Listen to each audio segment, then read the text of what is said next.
Hey everybody, welcome back to theclinicaltrialsguru.com. Again, it's theclinicaltrialsguru.com. Thank you very much for watching. Make sure you subscribe, all that good stuff, right? Today I got a question from someone the old-fashioned way, by email, right? Dan at theclinicaltrialsguru.com. He is a CRA, Clinical Research Associate, and along with a group of colleagues, let's say a handful of them, right?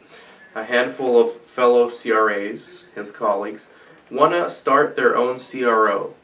And they're asking me what the minimum requirements are for having a CRO as far as resources go. And aside from the obvious human resources that you would need at least a couple CRAs. However, it's very convenient that you are all CRAs, so you can do this yourselves. And at the beginning, if you want to bootstrap, which it sounds like you do, you want to keep labor costs down. Obviously, you guys are going to be the CRAs, right? You'll need a medical monitor. This will be a doctor. This is often what differentiates an SMO from a CRO, is the fact that they have a medical monitor. With your connections, I don't think that will be a problem. What I would do, I'm actually building a CRO myself, reverse engineering one. So I started with sites and now I'm working my way up. I'm training CRAs. So slowly we're laying the pipes and building the foundation and the framework for a CRO.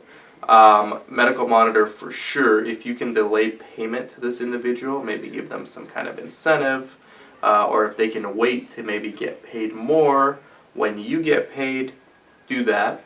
Right? Obviously you'll need relationships with the various vendors. You'll need a IVRS vendor. You'll need an EDC vendor. Sometimes you can find multiple vendors under the same roof, right? So IVRS, EDC. A big one is virtual workspaces. So you'll need a way to manage the trial master file.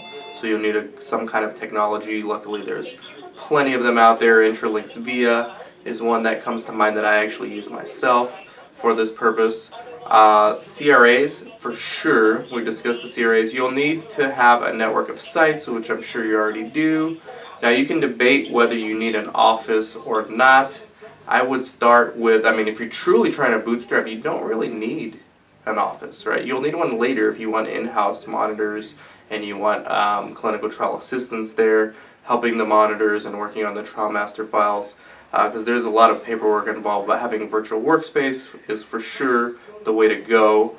Other than that, you obviously need business relationships, so you're going to be doing a lot of biz dev. It's funny, if you really think about what a CRO is, and if you want to be a full service CRO, like Quintiles, they essentially help a drug company take a drug from just a thought in some scientist's head, all the way through phase 1, phase 2, phase 3, phase 4, all the way to actually selling, right, and commercializing the investigational product. So oftentimes some of these big CROs, they get royalties from the sponsors they work with, in addition to getting paid their fees, hefty fees for being a CRO. They also get royalties if they help them sell the drug afterwards. So you'll need obviously people to the manpower to help with FDA submissions, right? There's several people. Darshan Kulkarni is one that I work with. I've interviewed him on the show in the past. You'll need biostatisticians, because now it's all about risk-based monitoring. And here's the thing. Right now, I was just talking to my business partner about this. Right now is the perfect time for an upstart CRO to come in, use the technologies, catch the wave of risk-based monitoring, because we're in the infancy of risk-based monitoring. If you really go all into that, that's one of the advantages of being a startup, is you don't have employees that are stuck in their old ways. There's no resistance. Risk-based monitoring is here. Cool. We're going to use it. We're going to use big data. We're going to use biostatistics. We're going to use real-time data to help us manage studies more efficiently, cheaper, faster, all that stuff. If you can position yourself as being the leaders, really when it comes to efficiency and primarily when it comes to risk-based monitoring, you've won the game, right? Now that's a lot easier said than done. It's something me and my team are working on. We're in the very early stages. One thing I would recommend you do, this is something I'm currently doing, is we're doing spec work. So we're doing work with a small pharma company. I'm trying not to give away too much info. A smaller, let's call it a biotech, right? And they have one small trial. They're doing many trials, but they have one trial in particular that we are actually going to be doing for free with them as the CRO. And what we're doing is providing the manpower, and then we're testing out some of our tools like the virtual workspace. We're testing out, we have a data firm we use to sort of crunch the numbers. There's another one that we're going to be working with for bigger projects in the future.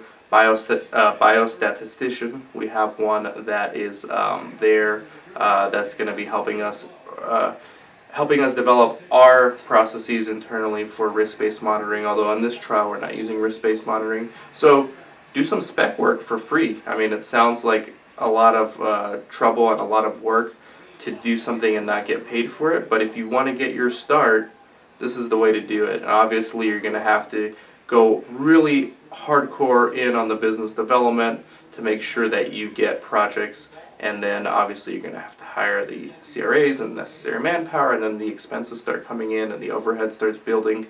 But start small. Start with one project.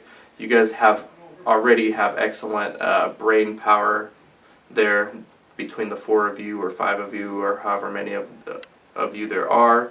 That's what I would do. Those are the minimum requirements needed, in my opinion, to run a CRO. All right? Dan from theclinicaltrialsguru.com. Good luck. Let me know how it goes. Let me know if I can help. Thank you.